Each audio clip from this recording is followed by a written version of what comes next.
에, 오늘은 겸에 대한 이야기, 역경에서 지산겸이라고 하는데 겸손할 겸을 뜻하죠.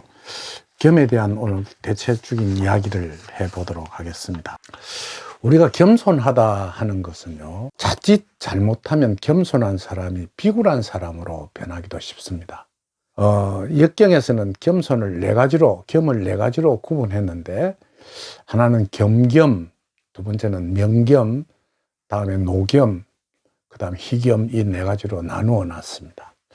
그런데 현대에 와서 겸손하다는 것은 명겸에 속합니다. 명겸은 울명자의 겸손을 겸자입니다. 무슨 이야기를 하면 예, 알겠습니다. 예, 머리를 꼬박꼬박 조아리고 예스맨 하는 거예요. 그리고 무엇이든지 간에 자기를 낮추고 말로서 표현하면 울명자거든요. 새가 우는 소리, 그걸 갖다가 명을 넣어서 뒤에 겸손을 겸을 넣었다고 해요. 이게 현대사에 제일 많이 씁니다. 장사를 하는 사람들이라든지 또는 뭐 사업을 하는 사람이라든지 하는 것은 좀 교만하게 보이니까 그걸 우리 현대에서는 최고의 겸손함을 덕목으로 삼았는데, 역경에서는 그걸 제일 하질로 봅니다. 제일 아래 끝으로 봅니다. 그러면 겸이라는 건 과연 무엇이냐 하면, 우리가 자기 희생, 봉사 또는 자기 자신을 낮추는 데 있어서 사회에 기여하는 것에 대해서 모든 걸 통체적으로 겸이라고 합니다. 그래서 겸은 사실은 비굴하지도 않고 또 그다음에 거만하지도 않는 그런 상태 속에서 그 사람을 보면 야, 참 사람 좋은 사람이다, 아주 점잖은 사람이다 라는 이야기를 듣게 되는 것을 바로 겸이라 합니다. 맨 마지막으로 희겸이라는 것도 있는데, 그건 뭐냐면 우리가 아주 오랫동안 수도를 한 스님 곁에 가보면 스님이 또 어린애 같아요. 그러니까 뭔가 그러면서도 위험은 있죠. 그 노스님들을 보면 그렇다 해서 어린애 같다 해서 우리가 막대할 수도 없고, 무언가 그분 곁에 가면 편안하고 마음도 아주 안착이 되고 하는, 그걸 희겸이라 하기도 합니다. 그런데 제가 오늘 한 이야기는 겸에 대한 이야기인데, 이런 일이 있었습니다. 제가 한 30년 전인가 때쯤 돼서 우리 집에 오는 손님 중에 식당을 하는 분이 있었는데, 그 사람의 그 식당이 내 기억에는 골목 식당인가 그랬어요. 그런데 그 식당 아줌마는 물론 혼자 사는 분은 아닌데 참 자기 친구들하고 같이 어울려 오는 사람들이 전부 다 인물이 아주 좋은 사람들이었어요. 그런데 묘하게도 식당 주인 아줌마는 남편이 있고 그 외의 사람은 전부 다 혼자예요. 혼자 사는 사람. 그러니까 혼자 사는 사람이 되놓으니까 걸핏하면 친구 집에 가서 머무르며 음식도 먹고, 아주 유명한 식당이었으니까 그곳에 가서 이제 같이 놀고 이랬죠. 그런데 우리 집에 찾아다니게 됐습니다. 그 중에, 그러니까 그게 내 생각으로 한 4명 내지 5명 정도 됐는데, 그 중에 한 분이 최근에 남편을 잃고 이제 탈상을 하십니다. 옛날에는 1년 탈상이라 해서 1년쯤 지나야 상복을 벗게 되어 있습니다. 그러니까 그전에는 옷에도 그 삼배로 된 이런 핀을 꽂고 머리에도 꽂고 다니죠. 그게 뭐냐면 나는 지금 상주입니다 하는 표시예요. 그걸 이제 벗고 자기 친구들하고 저를 만나러 왔습니다. 그런데 이제 이야기 도중에 어떤 말을 물어보느냐면, 이제 한 4명쯤 되는 부인네들끼리 농담한다고 우리 중에 누가 제일 먼저 시집 가겠습니까? 물어봐요. 다 혼자 사니까. 근데 내가 답변이, 금방 탈상하고 간 분을, 저분이 곧 시집을 갈 거예요 이랬다고. 그러니까 그 아줌마가 얼굴이 벌개지면서 남편 무덤에 흙도 마르기 전에 선생님 그런 소리 하면 되느냐고 내보고 막 눈을 흘리고 아주 화를 내더라고.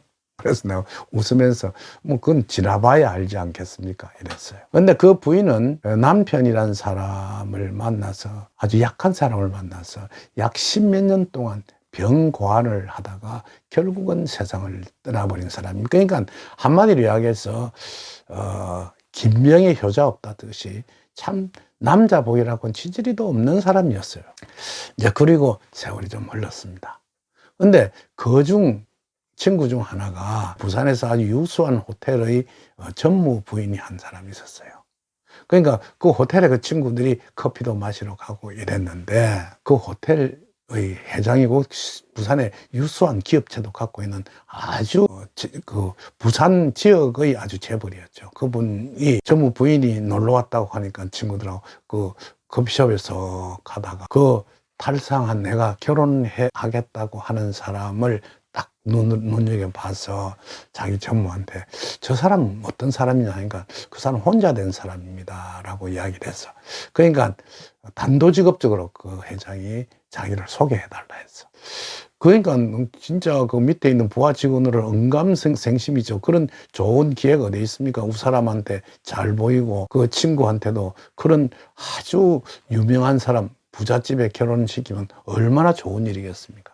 그래 어떻게 소개를 하고 굉장히 여자분이 뿌리를 쳤어요. 그런데도 끊임없이 이야기하다가 회장이라는 사람이 굉장히 정성을 다해서 필요하면 그 당시 요새는 차가 많았지만 그때는 차도 참 귀할 때입니다. 자동차에 기사까지 불러서 데려서 편리를 봐주기도 하고 또는 생일 때 선물도 하고 같이 쇼핑도 하고 좋은 음식도 먹고 이러면서 여자분이 마음에 걸려가지고 결혼을 하게 됐습니다. 그런데 문제가 생겼어요. 그 집안에 이제 그 회장은 혼자 된 지가 한 3년쯤 됐는데 그 집 재산도 많고 한데 아들도 있고 딸도 있고 식구들이 많았어요. 아버지가 결혼한다니까 난리가 났어. 왜냐? 그 회장은 나이가 많고 또 새로 온 사람 나이가 젊은 여자분이고 젊지는 않지만 그래도 요새 나이로 치면 한 40대 말기 한 50대 초반이나 됐을까 하는 그런 분이고 회장은 나이가 60이 넘었고 그런데 그 아버지가 돌아가시고 나면 그 많은 재산이 부인한테로 쏠린단 말이에요. 상속이. 그러니까 막 자식들이 상속 때문에 난리가 났어. 상속 때문이라는 표는 안 내도 아버지가 왜 결혼을 하느냐고 말이에요. 그러니까 뭐 사실은 그 자식들 키워놓고 난 뒤에 아버지가 행복하게 말년을 보내려고 부인을 맞이하려고 하는데도 재산이 있으니까 그 어려운 일이에요. 그 자식들이 막 뭐랄까 결사반대하는 거예요. 그때 그분이 내를 찾아왔습니다. 그래서 선생님 내가 참 이거 어쩌면 좋겠습니까? 라고 물어. 그때 내가 산대롱을 잡았습니다. 산대롱이란 이런 겁니다. 이게 이제 이제 주역을 가지고 복술이라고 하는데 이렇게 흔들면서 점을 칩니다. 그러면서 이 개를 하나씩 뽑거든요. 이렇게 개를 뽑습니다. 이 안에 표시가 돼 있어요. 이 상가치라고 하죠. 이걸 가지고 개를 딱 뽑았는데 겸자가 나오는 거예요. 지상겸, 겸자가 나오는 거예요.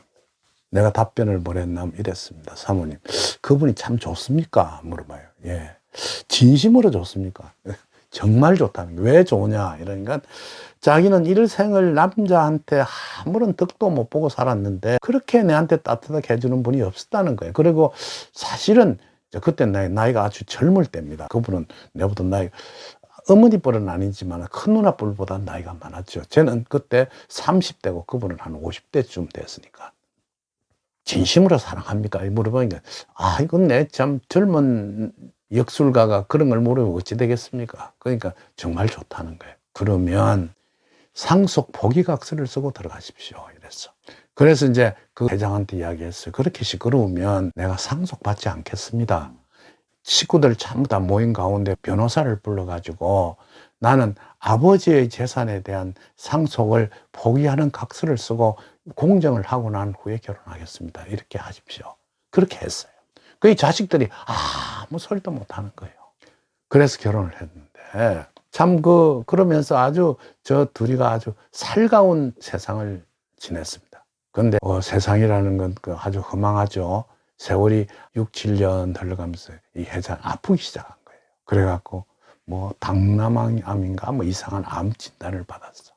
이제 시한부 생명. 그 아줌마는 나는 팔자가 있어. 그 당시는 그렇게 많이 했어. 팔자가 있어서 가는 사람마다 아프다고. 그 병관을 아주 지극히 했어. 어느 날 그 회장이 자기가 거래하는 은행 지점장을 불러서 내 재산 총액 중에 최대한으로 융자를 받으면 얼마까지 받겠느냐 물어봤어.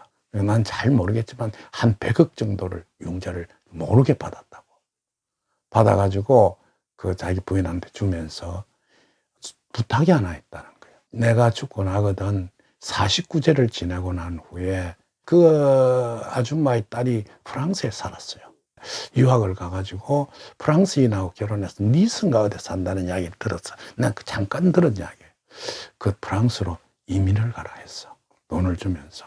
그리고 난 후에 저 영감님이 뭐랬냐면 이야기를 했어요.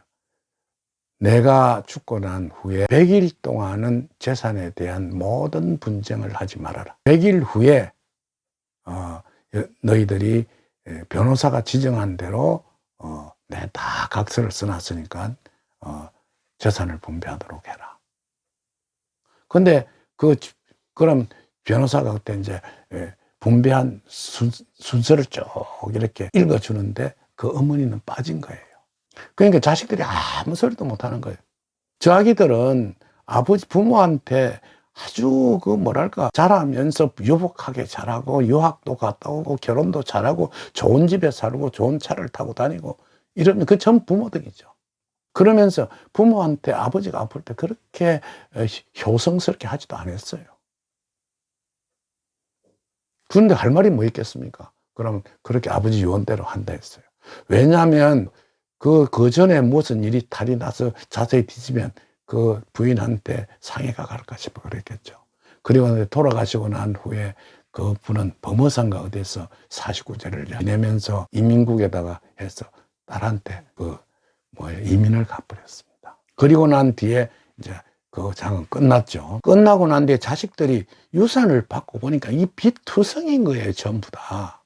여러분, 아버지가 건전하게 운영을 했다고 하는데, 자기가 알기로는 부산에서 최고로 그 건실한 CEO라고 경영자라고 판단을 했다는데, 도저히 알 수가 없는 거예요.